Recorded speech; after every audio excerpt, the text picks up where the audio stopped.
and gentlemen, boys and girls, children of all ages, non-binaries, and transgenders, this is the Ultra Heelz Wrestling Podcast, live from Gregory Studios in Garfield, New Jerusalem.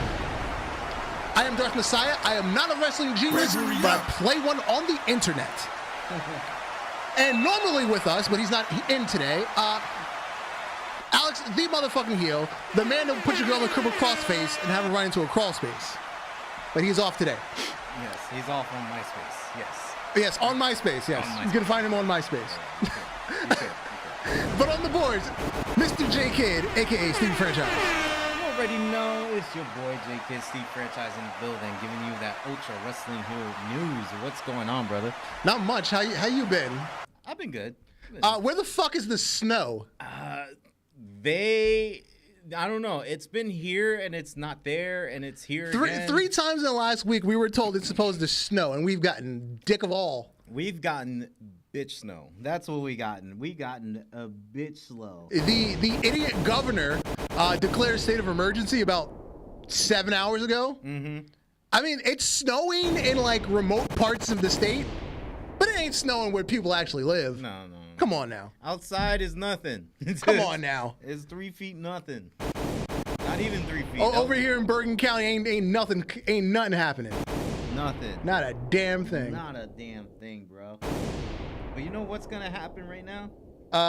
What's gonna happen is my pants are gonna get tight. I think both of us here, brother. Because it is time for Cheeks of the Week. Hey. Cheeks of the week. Yeah. We are here. And we are starting with former WWE diva, Caitlyn, who's been MIA for quite some time. She has, yo. Where them cheeks been? She always had the thickness. She always did. And she was always jacked too. She was like Rhea Ripley before Rhea Ripley. Yeah, true. She was pre-mommy. Yeah, she was like the test model. Yeah. And then they had they did some upgrades and they invented Rhea Ripley. Yeah. Very oozy. It was very oozy of that though. Yes, and if you're listening to this on an audio platform, do yourself a favor. Hop over to YouTube, watch the first 3 minutes of the show, enjoy the cheeks with us, because otherwise you're doing yourself a great disservice. Yes, you will. And then next up, we have Deanna Peruzzo and Paige Van Zant. Ooh. And Deanna Peruzzo, also from New Jersey. Yeah, from Jersey. Jersey. I dare say she tried out for Jersey Shore, but I could be wrong in that part. I don't know. I think she would be a fitting cast member. Yeah. I think so. A side note, Sammy's is actually back on Jersey Shore this season. Mm-hmm. And she was going to William Patterson while I was going to William Patterson. Because we're the same age. We were freshmen the same year. I didn't have class with her or anything, but I'm pretty sure I've seen her in person. As long as you've seen her, you've seen fame, I guess. I've met a lot more famous people. Let's put it that Me too. way. Yeah. You've seen a speckle. Well, I met Will Smith in just some random ass fashion. Oh damn, he didn't slap you though. No, he didn't slap me. No. He might have. Well, let me not incriminate him. He might have slapped the girl he came to see. Because this was in Hackensack. He was dating some girl in Hackensack many years ago in the 90s. He just pulled up in some like random ass like fucking Lexus. Like it wasn't like no nice ass Lexus. It was like kind of like beat down. And he hops out and runs into the house, and then runs back out. That's how I met Will Smith. Just random. I happened to be at the house across the street. Jiggy with it. I'm getting too You much. actually have. I'm having your word. Jiggy with it. All right, cool. Anyway, back to the cheeks. Back to the cheeks. Back to the cheeks. Paige Van Zant, who's I'm pretty sure she's not even working for AEW anymore, but I don't think so. but we're going to claim her because she has nice cheeks. Cheeks of the week. Yeah. Nice cheeks of the week. Marv, the producer, said Darth would have decked him. Make it happen. What up, Kelvin? Kelvin's in the chat. He agrees that Caitlyn was the precursor to Rhea Ripley. Yes. Yes. We have Peyton Royce, a.k.a. Cassie Lee, which is her real name. Cassandra Lee, if you will. And C.J. Perry, better known as Lana. Bravery up. Because little booties matter. Yes, definitely. Those are some brave booties. And as Alex the Heels like to say, it's about them angles. It is. It's about them angles. Always about them angles. Maria Kanellis taught us that well. It's about them angles. Mm-hmm. Shout out to Maria Kanellis. And to finish it off, we have B-Fab and Ty Conti. Or Tay Cunty, if you will. Some people like... Ooh. Someone's feeling a little Pikachu. Yeah. She had a little backpack in the ears. I wonder where Ash is, a.k.a. Sammy Guevara.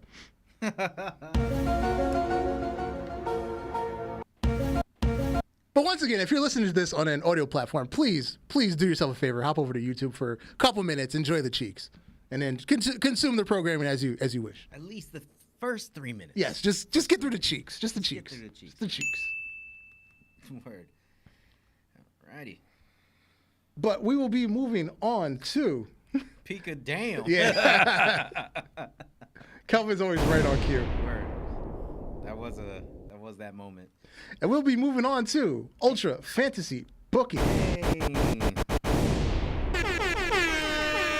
Last week was Dragon Force, which is booked by Alex the motherfucking Heel. Yeah. Opening match was a tag team. Two veteran tag teams going at it. The Hardy Boys and the Briscoes, two sets of brothers. And the Hardy Boys, in a hard-fought victory, winning 51 to 49%. That's how that match would fucking go. I kind of made it 50-50 on the last part because I was voting too, and everything got 50-50. You know, that's a glitch. For some reason, when you're voting, it says 50-50. If you go back to it, it gives you actual results. I didn't know that. Yeah, it's a glitch. Oh, damn. It's a glitch. If you just go back to the previous one, it'll tell you actual good results. I didn't know that. I have a problem with that too. When I'm voting from my personal account, I have to go so after I'll vote, I'll go back and look all through them to see what it says. Shit. Yeah, it's a glitch. Fucking meta. It's always ruinous, man. Yeah, fucking meta. All right, back to the Yeah, match 2.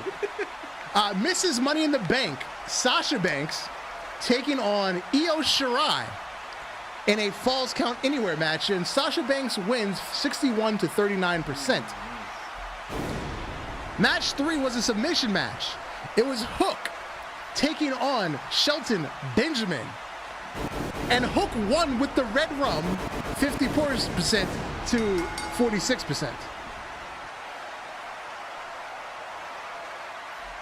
Match 4. It was a non-title match, but the ECW TV champion Kazuchika Okada took on Sheamus. And Kazuchika Okada won 55 to 45%. Match 5 in a triple threat match. It was Wardlow versus Matt Riddle versus the Indie King, Matt Cardona. And Matt Riddle has won with 41% of the votes, Wardlow 34%, and Mark Cardona 25%. Damn, I was voting for Matt Cardona. I voted for Riddle. Damn. I voted Riddle. That was a good match, still. And the main event, the greatest gimmick on this roster, Logan Paul, taking on Finn Balor in a cage match. And Finn Balor has won 71 to 29%. And if you wish to partake in Ultra Fantasy Booking, you can vote on the Ultra Heelz Instagram page, which is just Ultra Heelz Wrestling. That's Heels with a Z. Damn right, get your votes on. Yes, follow us on Instagram, and you can be a part of the voting every Monday. Word. And now it is time for Warzone. Hey. And it is our March pay-per-view, Fight for the Fallen. Opening match, Walter will be taking on Alexander Hammerstone. He challenged him to a 60-minute Iron Man match because Hammerstone cannot hang. with a ring general such as Walter. Those slaps gonna kill you, bro. Match 2. The recently formed tag team of MJF and LA Knight, aka the Sons of David, because they're Jewish. Taking on the Acclaimed. And we have some stipulation finishes. MJF and LA Knight can win clean. B, the Acclaimed wins after MJF walks out on LA Knight. Or C, the Acclaimed win after MJF turns on LA Knight and just basically kicks his ass and then says, I'm done, and walks out. Match 3, we have the Samoan Werewolf, Jacob Fatu, taking on the American Dragon, Bryan Danielson. Match 4, for the AEW Tag Team Championship, champions FTR will take on the Usos. Match 5, IWGP Heavyweight Champion Darby Allin will take on the Samoan Street Champion Solo Sikoa. And if you notice, all the Samoan Dynasty is on this card. Yeah, that's a lot of Samoans. But that is not the main event. We actually have a match bigger than our World Championship. For the TNA Women's Championship, a 2 out of 3 falls match. It will be title versus career. Women's Champion Bayley taking on Serena Deeb, who is putting her career on the line. And that will be our main event. That's going to be one hell of a week next week. Bunch of Samoans. We got an Iron Man match. And a career versus title And a career versus title match. I like it. Fight for the fallen. Be there or be square. Yeah. Yes, Calvin. Thank you for reminding me. Logan Paul, the true master of the buckshot lariat. Yes, definitely. Fuck that millennial cowboy. Fuck him and his butterfly jeans. Word. Yo, his I can't deal with him. I can't be serious with that butterfly jeans. Now you remind me. Shit. Remember when Cowboy Brock started showing up? We're like, Brock Lesnar's everything Adam Page wishes he could be. And more. And more. And more. By muscle more. By dude. Like, Brock Lesnar didn't even have to try. We just started calling him Cowboy Brock. He didn't. He didn't even have to try. It's so funny that he just comes out in that cowboy outfit, and this is him now. Like, this is his cowboy outfit now. He comes out in the cowboy hat. Doesn't even need a gimmick. It's just, hey, Brock Lesnar's wearing a cowboy hat now. He's a cowboy. He's a cowboy. Wow, it's crazy how that works. And Adam Page has been trying to be the badass cowboy for what, 3-4 years now? Yeah, right. Try to be. And he's just a crying millennial that drinks occasionally. Someone has to. I'll pull out the Glock. And put it to his dome and splatter his brains all over the fucking concrete. Well, he didn't say fucking because it was television, but I'm sure he wanted to say it. He wanted to say it, of course.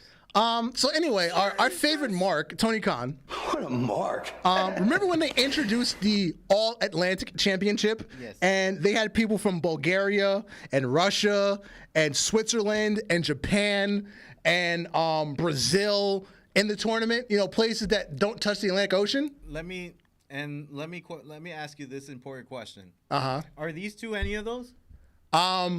They're both American. Yeah, so why this doesn't make sense. But it is now called the International Championship because it's going to be defended in Canada. Still doesn't make sense. Oh my What a mark. What a mark. Yes, only this idiot Tony Khan first names it the All-Atlantic. I guess because he thinks he loves territory wrestling, and he got what do you call it? The Mid-Atlantic mixed up with what's the other territory? Mid-Atlantic and still doesn't make sense. I'm just saying. All Japan. He probably put them together. I don't know. I'm reaching for straws here. Like, how do you come with all Atlantic? Dude doesn't know his geography. He doesn't. Oh my God, bro. This is just gonna go down the toilet. This is gonna go like the 24/7 title. Well, mind you, this title has been in existence for less than 6 months. You've already renamed it. It's already been renamed and redesigned because you have to go and put the other words on it. So he's now he's got a title. He's just sitting in his desk in the fucking TIAA stadium with the rats. I think R-Truth has a better time naming this thing. That's why today's episode. If you've taken time to read today's episode, it is the International All-Atlantic Pacific Island Arctic Circle I-95 South Flat Earth Championship. Yeah, there's a title for the flat earthers for now. You must acknowledge the flat earthers, otherwise they'll fucking shoot you. Yeah, they'll pull out the Glock. That's good timing. Oh my God, what is this ridiculousness?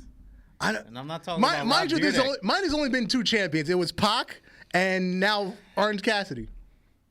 That's it. Those are your champions. Are we gonna get Jeff Jarrett? Is that what why are we going backwards? I don't know. I don't know. Oh my God. I don't know. At least Pac was from the UK, so that's... At least. It does touch the Atlantic. I'll give them that.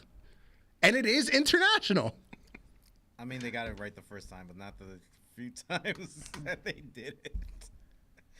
I don't know, but they're having a match tomorrow night on Dynamite. And I believe the last couple of weeks, Orange Cassidy has been the opening match for a title match. AKA, who's giving a shit to watch this right now? Like for the All Atlantic Championship. I don't know. Who's giving a shit to watch Orange Cassidy versus Jeff Jarrett? I don't know. I do not know. Yo. And ratings show that nobody cares. Nobody gives a fuck. You remember the week that Tony Khan had the quote unquote big announcement and it just turned out to be the reality show and Adam Cole is the one that did the announcement? What a mark. Because that was the first week that Orange Cassidy was getting an opening segment. Because remember, a couple years ago, I was like, oh, Orange Cassidy pops the ratings when he's on the screen. Mm-hmm. Okay, fine. And then that crowd lost interest. He just became another guy and nobody gave a shit. And he's clearly just an okay wrestler. It's not like he's, I have to see Orange Cassidy's match. It's just you're watching the same shit over and over and over. And that's how they dropped the ball. So now, because he was in the opening segment of that 1 week where they popped the big rating, Tony Khan's using that to justify, let me use my favorite guy again. What a mark. And again, diminishing returns because the weeks since then, you run the crowd off immediately. Yeah, you do. Immediately. That is a whole disaster waiting to happen. I believe last week's episode had the lowest opening quarter segment in well over a year, because it was the 3rd week in a row with Orange Cassidy opening segment. People tuned in. Fuck this. I'm out. Yeah. It's just it's not interesting anymore. I remember I was interested in Orange Cassidy, and you guys were still not interested. But yeah, that's gone. That's already gone. Well, again, let me be. I am the hypocrite. I love Danhausen. I don't get it with Orange Cassidy. Danhausen has more personality than Orange Cassidy. Orange Cassidy just comes in with shades, what is it, jean jacket? Yeah. Freaking jeans, and he's putting his jeggings, hands sir. at the Jeggings. top. They're jeggings. They're jeggings. I'm sorry. They're jeggings. They're not jeans. They're jeggings. I'm still in my brain trying to learn shorts again. Or jorts. Jorts, yes. See? Yes, he wears jean leggings. Jean leggings. My God. I wouldn't even tell my girl to wear that. But yeah, but I love Dan, and I can't explain why I like Danhausen. So I get why people like Orange Cassidy. But the position he's put in to be a big star, he's not clicking. He's not. It's not clicking. He's Santino Marella. No. That's what he is. He's Santino. No, that's even for this crowd. He is Santino. Santino, you're making Santino look really good right now. He's more of the lines of Shockmaster. Shockmaster. Jesus Christ. Jesus Christ. What a mark. FTR, who recently returned on was it Dynamite? No, at the pay-per-view. They returned they returned at Revolution after the Gun Boys, the Ass Boys, retained the titles in that 4-way match. On the his podcast, Cash Wheeler said, we have a month and 18 days left to make a decision. I would never play WWE and AEW for monetary gain.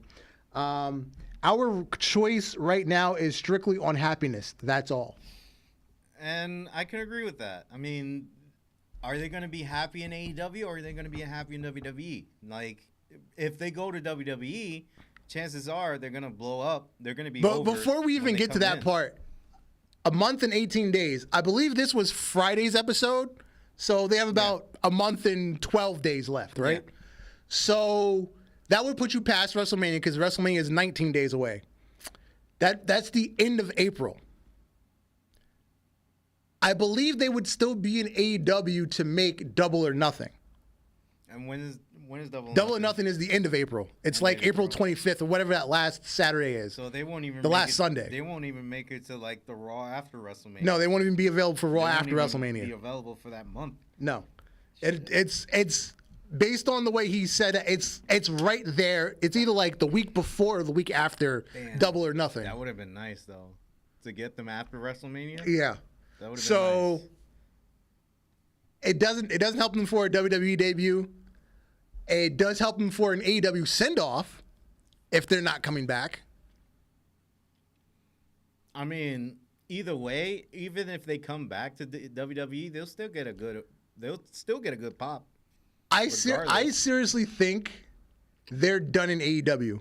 I think so too. Because again, it goes back to the ineffectual children EVPs. What a mark. That can't run a Target.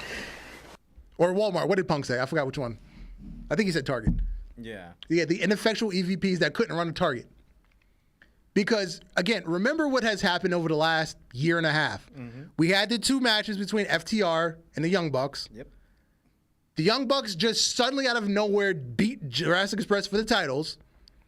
And then that was when the FTR had the AAA titles, the Ring of Honor titles, and the New Japan titles. The belt collectors. And all the fans said, holy shit, this is the perfect time to have match 3 and FTR go over. And the Young Bucks got so fucking offended, their egos couldn't handle the fact that, everybody wants to see the other guys win, which was also the best thing for business. It was. It's not just about your ego. What's the best thing for business? At that time, the best thing for business was to give all 4 belts to FTR. And the Young Bucks couldn't handle it. They dropped the titles to Swerve and Lee, who were tag team for 2 weeks. At that, they're 2 weeks. It was like 2 to 3 weeks. They had only even been a tag team. Dropped the titles to them, and then all of a sudden, here's your trios titles. We're gonna do this instead. Because remember, they said we have a bigger plan in mind. The trios titles ain't a bigger plan. It's just so childish. Man. What a mark. You're gonna have to create a trios title just to fill your own ego. And it's not even, I don't think it was AEW's idea. It was the Young Bucks' idea to do that because they didn't want to lose any titles. They didn't want to not be in the spotlight anymore. So I have a feeling FTR is leaving. And then, again, because Tony Khan can't be a boss and tell people what to do, he just kind of, for the people that he's friends with, he'll just kind of placate to their desires and make, the other person in the situation feel like it's a good idea. Yeah. And they trust Triple H more than they would trust Vince. They're not Triple H guys. Everybody thinks they're not Triple H guys, but I think they trust Triple H more than... But they were Dusty guys. They were Dusty guys, yes. And that does play a big role in it right now. Yeah. Because, NXT and stuff. But yeah, I'm sure they will go to WWE eventually. Yeah. I think they would get a Cody treatment. I think so too, because... The crowd would welcome them back with open arms. They're going to welcome them back like they were the Hardys. Because, we fucked you up the first time. You went away. You proved yourselves. You're bigger than ever. And as long as they get treated like a top team and not like fucking jokes, I think they can have a happy, second go in WWE. Because seeing this, let's say we see the FTR versus the Usos. Well, they've lost the belts by then, but yeah. Still, I mean, it could go into FTR's hands. Hell, I'd be fine with FTR versus KO and Sammy if that's where the belts are going. That would be dope too. I mean, shit. After WrestleMania, like a month after, they're just defending these titles. Yeah, I would love to see FTR just come out as a surprise return. It's like, all right, we want these titles. Because you could really redo any feuds that they've had in the past. FTR New Day, FTR Good Brothers. Who else? FTR Usos, because they fought them too. We've never seen. Oh, FTR Street Profits. That was one of the last matches they had before they left. That was before they left. That was one of the last matches they had. FTR Hit Row. FTR. Whoa. I think that would happen though. No hit row, sir. No hit row? No, sir. Oh yeah, that's gone. Flop dollars, not it. Yeah, that's true. Flop dollar is not it, sir. All right, but anyway, I think them coming back, there's going to be a lot to prove. Yeah. There's definitely going to be a lot to prove for FTR, just to saying, like, yo, they're the top guys everywhere else. Mm-hmm. Well, you weren't the top guys here. Yeah. And I want to see who's this first team, bro. I hope it's Sammy and KO. Yeah. So also on Dynamite this week, we're going to have the Rebot Mitzvah of MJF. Now, there were the pictures. Apparently, MJF had bitches at his 13th birthday party. Cheeks of the week. he had his original Cheeks of the Week. Excuse me, MJF had bitches. He had dancing girls at his party. Dude, that's why he's an asshole now. His parents fucked him up. They set him up to be an asshole. What 13-year-old gets bitches at the party? That's crazy. And apparently, like, his invitations were like WrestleMania tickets, but they say Maximania. So Mad Max. Mad Max versus Ric Flair. Mad Max versus Ric Flair. Mad Max versus Chris Jericho. So that match has already happened before even AEW. Triple H, John Cena, Randy Orton. He even fought The Rock. Look at him. Yeah. And then apparently El Generico was at his party because the one guy in the mask kind of looks like El Generico. Very oozy. But if you notice on like the WrestleMania logos, they have the upside down WWE logo for an M, right? Who uses that? Who uses that? Hit the next slide. Who uses that, huh? There you go. So he said, Maximania Bar Mitzvah circa 2009. You may notice I invented the upside down logo that was stolen from me years later. I have not sued out of immense respect for said person. Please join us on Wednesday for the Rebot Mitzvah exclusively on AEW. Yo, he the deserves fucking an Miz. For that. He deserves an applause for that. More applause. Give me more claps. Give me more.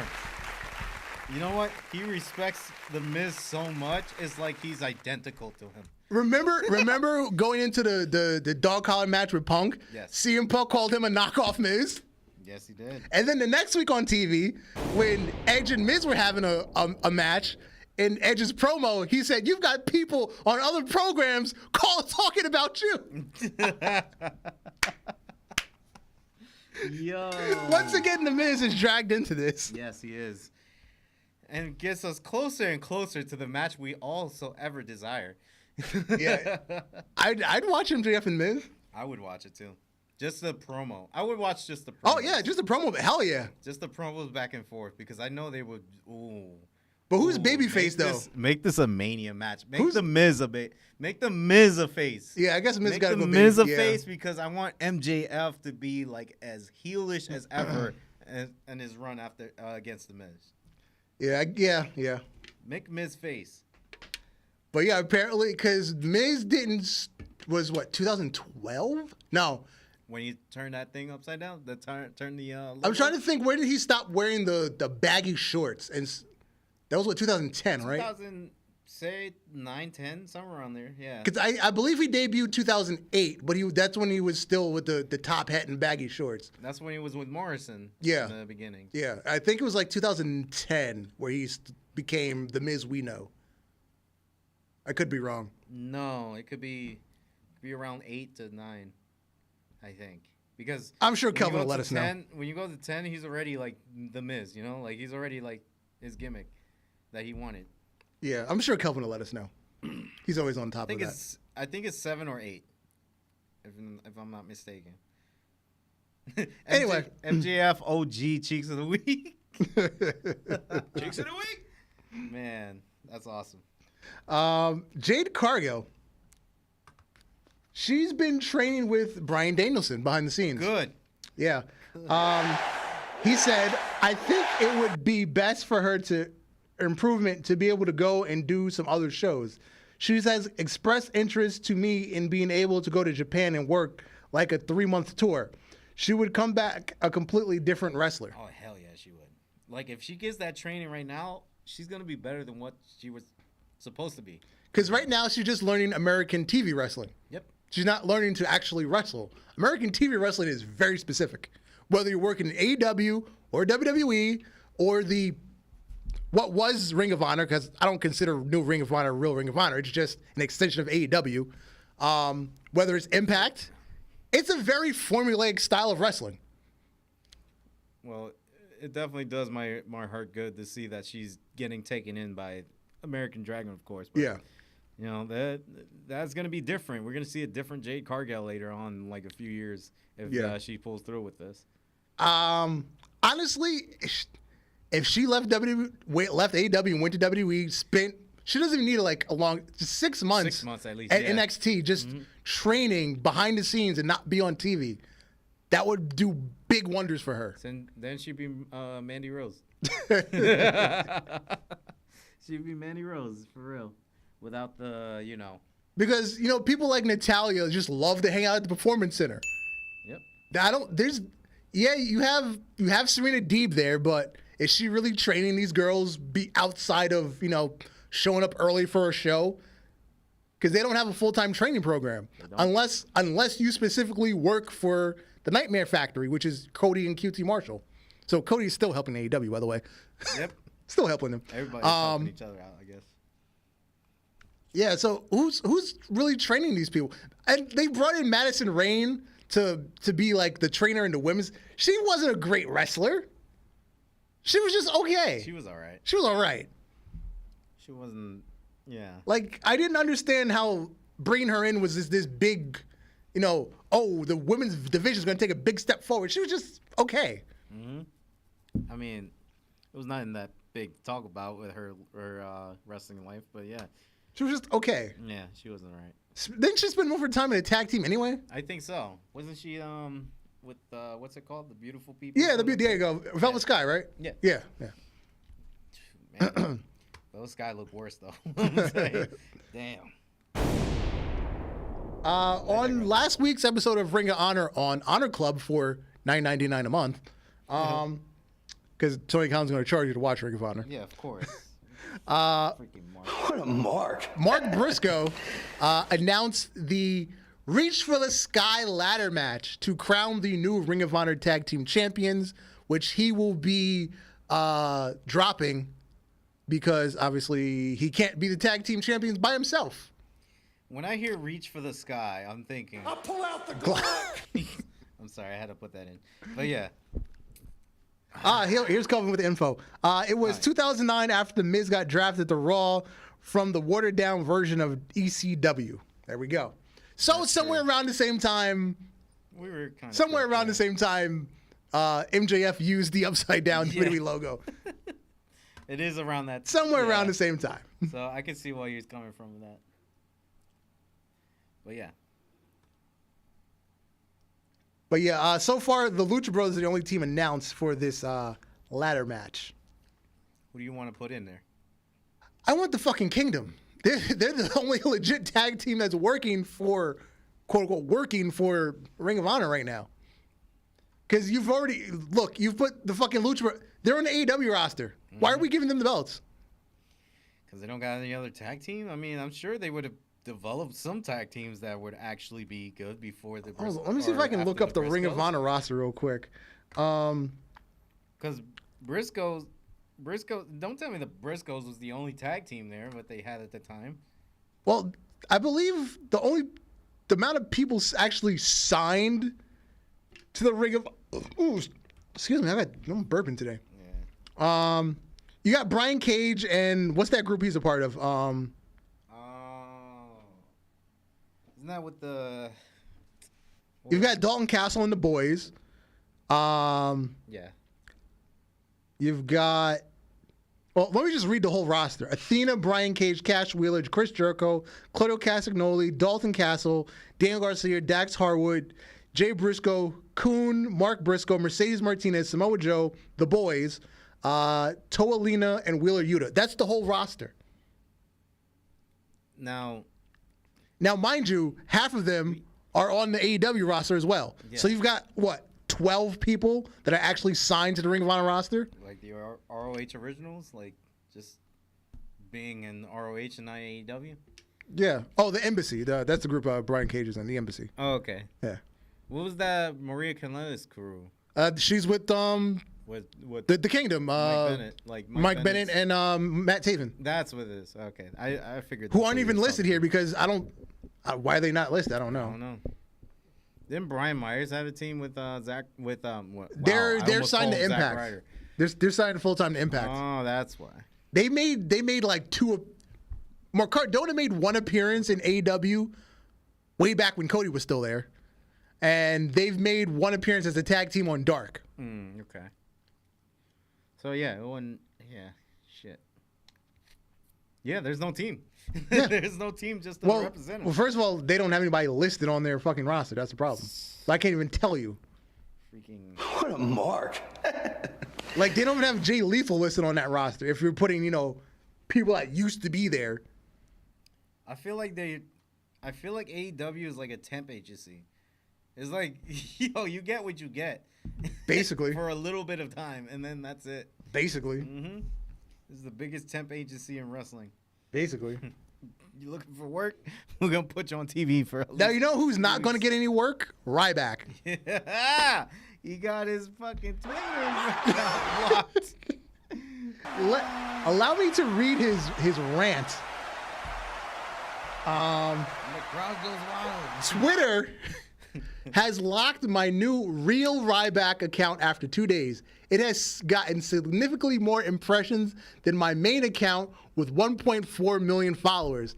I've broken no rules, but once again proven something that has been in effect a very long time, suppress me and stop me from being seen on all social platforms. I will continue to document this and raise awareness that this isn't right, and these companies have no business using this technology to prevent people from being seen by their following and new followers. I am not some terrorist, strong political figure, or anything remotely bad. So you tell me if you generally don't feel WWE is connected to all of this. How has this gone on for 6.5 years? I'm going to get back to TV, and I promise my life I'm going to never forget this, and anyone involved will be held fully accountable in due time. This man needs a fucking blanket and a bottle. Somebody burp this big baby. My whole... Dude. He's still blaming WWE. Dude, like, if you're gonna live your entire life blaming someone, and you'd be like, I never got that big shot, you might as well be Iron Sheik, okay? You might as well be Iron Sheik. Even Iron Sheik didn't get his Twitter blocked. And he talks shit about everybody. He talks everybody. Shit about everybody named mamas. Dude. And I'm still convinced that somebody's timing him down for him. He's just saying it. Somebody's just worrying. You know what it is? People don't like you, Ryback. They don't. Think about this. We had fucking Tesla guy buy Twitter.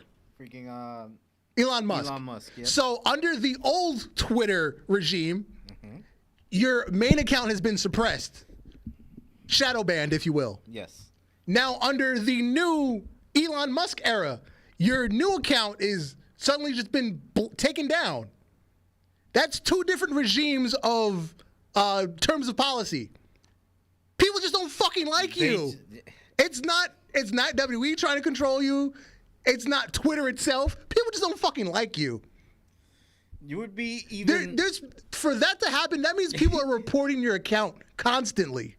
Whether it's bots or actual people. Your account is just consistently getting reported for whatever reason. He reminds me, I don't know if you know this guy. He reminds me of this guy that's a fighting game persona, let's say, like FGC personality, Uh-huh. low tier god. He reminds me of that guy because he always rage quits and he always get banned for dumb shit because he thinks everybody's against him. This is Ryback, the same person. If you don't know who the low tier god is, you look it up. Yeah. Remember last year at C2E2, after fucking Mandalorian came out and Sasha Banks, Mercedes Varnado started doing fucking Comic Cons and shit, and she was taking these pictures with people, but she was like 6 feet away. Now that she's in Japan and she's a star, she's hugging people again. Man, maybe somebody talked to her and tell her like, "Yo." Mind you, at C2E2, she was charging $100 for a photo, and she's standing 6 feet away from you. I wonder how much she's charging now. I don't know. She got paid, what was it, 10 grand just to show up. And then she was charging $100 a photo. And I believe Naomi was charging like 25 for a photo. See, Naomi know where she's at. Naomi know where she's at. Yeah. Sasha should have known that. Sasha was charging $100 for a photo op, and she got paid 10 grand just to show up. I don't get it. They're both former women's champions, but one is charging more than the other. Sasha thinks she's a bigger star because of Mandalorian. I would be pissed if my friend thinks I'm better than she's better than me. Or she just has a better agent. I don't know. Probably a better agent though. Yeah. Some randomness I ran across the internet. Jordynne Grace was in Australia for the World Series Wrestling big pay-per-view, which is kind of they're basically their biggest indie company in Australia. And she took a picture very similar to Bruno Sammartino from like 40 years ago in front of the Opry. I believe that's what building is called. That's the Opry. Yeah, but that's Schwarzenegger though. Oh, I could have sworn That's Schwarzenegger. I thought that was Bruno. Fuck. That's not Bruno. What that's is wrong Arnold. with my honors? That's Arnold. That's me. No, It's not Bruno. No. No. It's not me. You didn't see me. Look at the background. Yeah.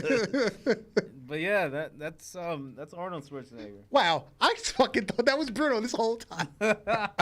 Damn. Savage. It looks like Bruno. That looks like a really young Bruno Sammartino. You kind of deserve this, man. I'm gonna have to play this for you. Yeah, big fail on my part. Yeah, it's cool. Big bro. fail on my part. It's cool.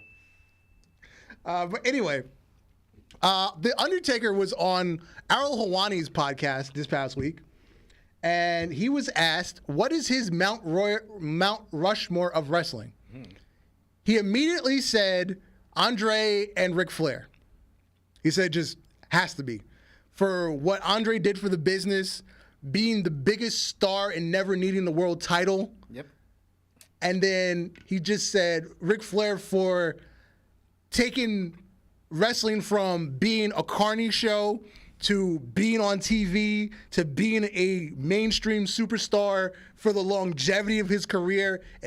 Flair has to be on that list. Hell yeah, he has to be on that list. And then he said, for the next two spots, I'm definitely going to have to, leave people out because there's only two spots left.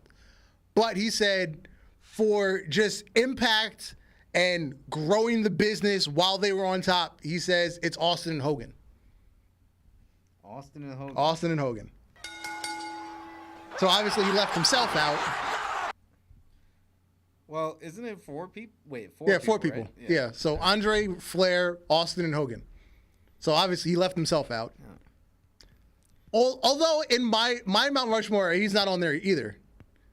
Mine is, if I remember correctly, because I believe mine is Bruno, Flair, Hogan, Cena. That's my Mount Rushmore. Those are good 4 people that you could put on. Because mine spans I have a big thing on longevity. You have a generational. Yeah, I have a generational line because I'm big on longevity. Yeah. Because my biggest problem with Austin and Rock, they were all on top for 4 and 5 years respectively. That's not a lot of time. but the amount of business they did in their 4 to 5 years, It's astronomical. But it was just a short window for the both of them. I get that, definitely. I mean, you want Hogan. people who did the long Hogan run. was one on top for what, 15 years. He fizzled out. Then he got another 5 to 6 year run with the Hollywood Hogan. So you want to call that 20 years total? Again, Flair, 20, 25 years. Bruno was champion for 13 years. Had a break, champion for another 5 years. He got 20-year Dude career was on holding top. titles, man, before people were acknowledging Roman Reigns. Dude was holding the title for a And long time. then, like I said, my last one is Cena. Cena, 15 to 20 year career. I think Cena's earned that, definitely. And again, as much as hate you want to throw at Cena he's the biggest star of that generation. Not even close. Honestly, I feel like if there's going to be another 10-year gap, I think Roman Reigns will take that last one. The part-time schedule doesn't work in his favor for that. It doesn't, yeah. But the 2-year run did. Because as great as Roman's been in the last 2.5 years, and the times where we wanted to like him in the past and they wouldn't put him over, and then when they did put him over, it was too late and we had already soured on Roman. I don't think the totality of his career, now that he's gone part-time, I don't think he can ever be seen as one of the greatest ever. Okay. I could respect that, definitely. Because I would never call Brock Lesnar one of the greatest ever. So I don't see that you put Taker on the list, though. Yeah, for me, like I said, I was saying I don't put Taker on that list either. Because Taker's kind of like Andre. He never needed the title to be a top guy. He's been a champion. He has, yeah. But he never He needed deserved to be the champion, but his status was always big enough that he didn't have to be. Because he was like one of those like national treasured wrestlers. Right. Like If Taker was on the card, he was going to be a draw regardless of who the opponent was, whether it was a title involved, which kind of makes it seem like he should be on there, but it's kind of like it's a good thing and a bad thing at the same time.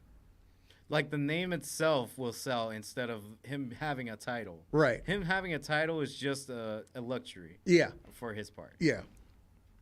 Okay. It's a good and a bad thing. Yeah, true. But yeah, Taker really never needed because then you don't have the accolades to go with the status. Mm-hmm. That's kind of where the drawback is. You don't have the accolades to go with the status. So, I guess you're discluding like Shawn Michaels, Triple H. Shawn Michaels, close. Bret Hart, close. Yeah, but Bret Hart too. Again, to the people that I did put on my Mount Rushmore, they're just that much below. I see you had a lot of thoughts. Who else did you mention just now? Triple H. Triple H was never the guy. He was always the guy that worked with the guy. He did. He worked with Austin. He worked with The Rock. He worked with Taker. He worked with Foley. He made everybody. He was pretty close on title reigns with the guy. He was never the guy. He was the guy that worked with the guy. He put the guy over. Now he's which the guy which is an achievement in itself. Well, now he's the guy that took over. Yeah. Which is crazy. It's crazy, man. This week, well, actually it was on SmackDown. They announced Rey Mysterio as the first person for the 2023 Hall of Fame. And of course they sent Dominic out to shit on him. And then he came out again on Raw. Damn, son. To announce that he's in the Hall of Fame. And Dominic came out again to shit on him. And he said, on my 16th birthday, when all my friends got Mercedes, you gave me a BMW? And it wasn't even an M Series. I don't know. I'm actually a BMW guy over at Mercedes, so. Dude, I would be happy with any of those cars, man. What the hell? Bruh. I would be Oh, happy. DX the Great is in the chat. What up, DX? Yo. Bruh. But yeah, fucking. So Dominic officially made the challenge for WrestleMania. I don't believe Ray actually accepted, but the challenge has been made. Mm-hmm. But in the next segment, Edge challenged Finn Balor for WrestleMania, and it will be inside Hell in a Cell. And Finn Balor kind of made a small comment where nobody can control my inner demon. So sounds like the demon is showing up. A purple demon will show up for Hell in a Cell and WrestleMania. And they better not use a fucking purple cell. Oh, I better, yo. Please, get rid of the red not. cage. Do not make a purple cage. Just go back to regular fucking chain link. Mm-hmm. Just go back, please. Yes, regular fucking chain link. Bailey posted something she did in like middle school. It was an essay she did on Lita. It was like a biography on Lita. And obviously now she's facing Lita in a 6-woman tag at WrestleMania.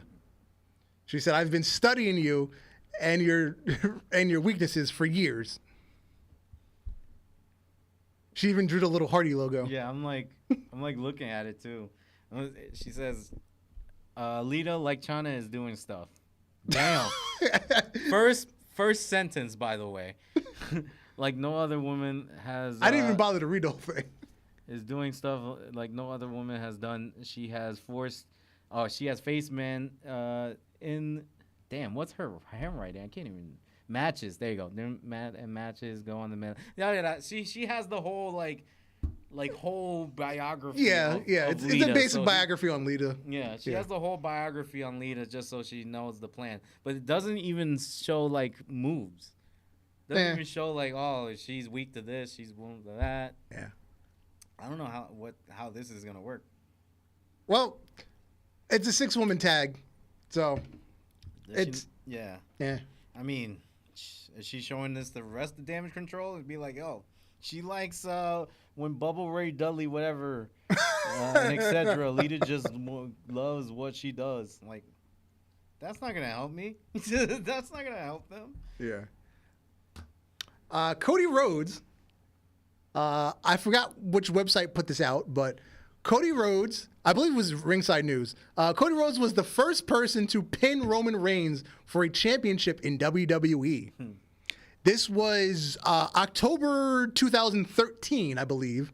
The Brotherhood defeated The Shield, Roman Reigns and Seth Rollins, for the WWE Tag Team Championships. Oh, I remember that. That's dang, and that was when they both started getting along with each other. Yeah. And storyline, of course. Yeah. So, yeah, Cody Rhodes has already defeated Roman Reigns for a title. This is pretty dope. Yeah. Man. First person. So, he could be the next person to pin Roman Reigns again. And then does Baron Corbin automatically get a shot at Cody since he was the last person to pin Roman Reigns? Because, he keeps talking about, I was the last person to beat Roman Reigns. I don't think Baron has the shot to where Cody has. Well, right no. now. I want to see it happen, but it has to be a squash match. I want to too. It has to be a squash match. like we'll just do this like one random ass Raw. He'll get a title shot and Cody squashes him in 2 minutes. After Cody wins the belt, maybe. Yeah, I would see that. Yeah. Because I saw that ass whooping live, dude. Like I saw that ass whooping the Baron Corbin that he did. And that looked personal. Yeah, similar situation. Just, oh yeah, you want a match? Okay, let's have a match right now for the title. And then he just beats him in 2 minutes. He beat the bricks out of him that time though. He did. Yeah. I'll never forget that. That was great. He was talking about his daddy's brother. Like, come on, bro. Yeah. WWE will be forced to change their creative process if they legalize betting on matches. Oh, I'm sorry. I skipped Bray Wyatt. Yeah, Bray Wyatt, allegedly he's hurt. Yeah. Allegedly he walked out on a live event. Yeah. What's the truth? We don't know. But Bobby Lashley has posted, I've worked too hard to be denied. I'll be ready to fight the biggest stage of them all at WrestleMania. I don't care who it is. Somebody's going to feel the wrath of the Almighty. It's Uncle Howdy. Oh, God. You know what? When they did the thing where Bray Wyatt said, I want the winner of Brock and Lesnar, Brock and Bobby, I was like, this is going to be awful, whoever he faces. I'm truly over the Bray Wyatt experiment. I'm truly over it. It's done. The story getting to the matches are good, but then when you get to the match, it just ruins whoever's in the match. Yeah, true. Whether that person ends up winning or losing, it just ruins them. It kind of ruined LA Knight That kind of ruined. Who Well, else? LA Knight got over despite it because he's just such a marvelous master on the microphone. Thank you. At least somebody said it. He got over despite it. Yeah.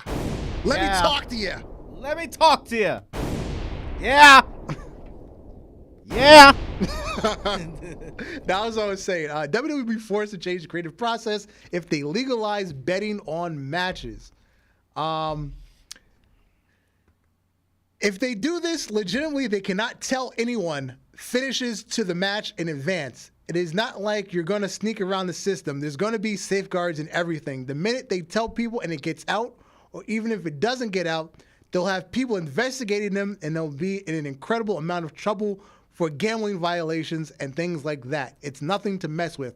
They literally cannot do that. So the talent won't be able to know their finishes, at least in the matches that are being gambled on. So this is pertains to the FanDuel thing, right? Yeah, FanDuel or DraftKings or BetMGM.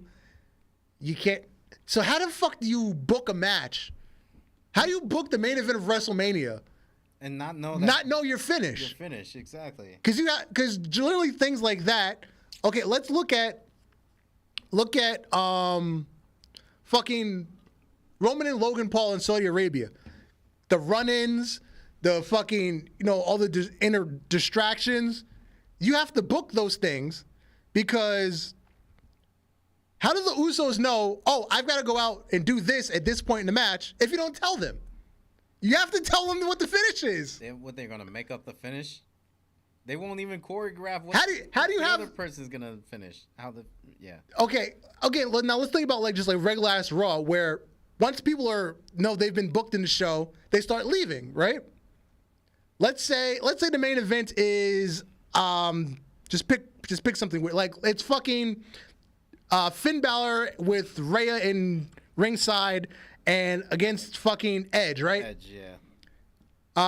If you don't tell Edge that Beth Phoenix needs to be there to distract Rhea, she doesn't show up at all. It just doesn't make sense. How are you gonna? How do you book a finish without telling the people what the finish is? How do you book a match? I don't know how this is gonna work. Yeah, I don't know either. Shit, this is gonna be one difficult thing. I don't know how this is gonna happen. I don't know. Well, we'll see. I guess we'll find out. We'd all love to bet on wrestling because we'd probably get it right. It's very predictable as it is. Yeah. I mean, they haven't been too predictable lately, so that's good. Not in the Vince era. Like, the Vince era was very predictable. Yeah. Rich. WWE is negotiating with Australian government to have a huge stadium show. Remember when they first started going to Saudi Arabia? Yep. Then they just suddenly had a show in Australia, and then they never went back. That's funny. Yeah. Yeah. Because the remember original that. Super Showdown was the Australia pay-per-view. And then when they just didn't go back, they started using it for the second Saudi Arabia show every year. You'd have Crown Jewel, then you'd have Super Showdown. So at least this is a country that Sammy will be in. Yeah, Sammy can go to Australia. Sammy can The go. Aussies don't hate him for his religious Aussies beliefs. Really don't hate him. They love him up there. Yeah, I mean, it all depends on when. Yeah. Yes, it all depends on when they want to schedule the Super Show. Allegedly, they're trying to do it this summer. It's in motion to happen. I think that's the best time. Let's do it right around Or SummerSlam. it was going to be September to replace the UK show, the Clash at the Castle. Yeah, do it around SummerSlam. Yeah. I think that would be good. This week, the Usos randomly posted some old family photos. You've got both of the Uso twins with Yokozuna. Aww. And then you've got Yoko with their dad Rikishi when he was very young. And then you've got some late 90s photos. You've got Rikishi in the back with Umaga before he became Umaga. You've got Rosie, which is Roman Reigns' brother to the far right. You've got Jamal. And I'm not sure who the guy in the red jacket is. I think that was because I know what was the 3-minute warning. No, that's the one behind him. That's Jamal. Jamal and Rosie. Umaga. Oh, okay. Jamal and Rosie is 3-minute warning. Rosie and Umaga. Yeah, there you go. Because Rosie was. Yeah, that's Roman's brother. And I want to say the guy in the football jersey is Roman. I could be wrong. This guy? No, the one in the middle. The kid in the middle. I want to say that's Roman, but I'm probably wrong. No. It doesn't look like him. It doesn't. I can't think of who else it would be, though. I think that's. I don't know what other Samoan child, teenager that would be. I don't know. Because this is early 2000s, late 90s. So I don't know who else would be a teenager. Roman would be a child, like more of a child. Yeah, this, yeah, right? you're Like, right. He You're would right. be younger than this. You're right. Yeah. So I don't know who it is. Maybe that's Umaga's son. I don't know his children. I don't know. That could be But anyway, Rishi's son, probably. before we get out of here, the Bellas have changed their last name. They're going by their real names now, Garcia, because they're Mexican. In case anybody didn't know, they're Mexican. Yeah, that's the whole story. That's pretty much it, guys. Because they now have a bad relationship with WWE, and to grow their brands as individual people outside of WWE, they're going back to their real names. They're no longer Bella, they're Garcia. Thank God. Because they're Mexican. Thank God. I ain't trying to see more Bella. Because their real dad is Mexican, and their mom, I believe, is Italian, and then their Italian mother married the guy that perved on them in bikini magazines to hire them for WWE, and then married their mom. Yeah, that's that story. Let's get out of here. I've been Darth Messiah. Signing off for Alex the Heel, who wasn't in tonight. Yeah. Good night, J-Kid. Good night to all. To all, good night. Peace. Peace. Let's get it.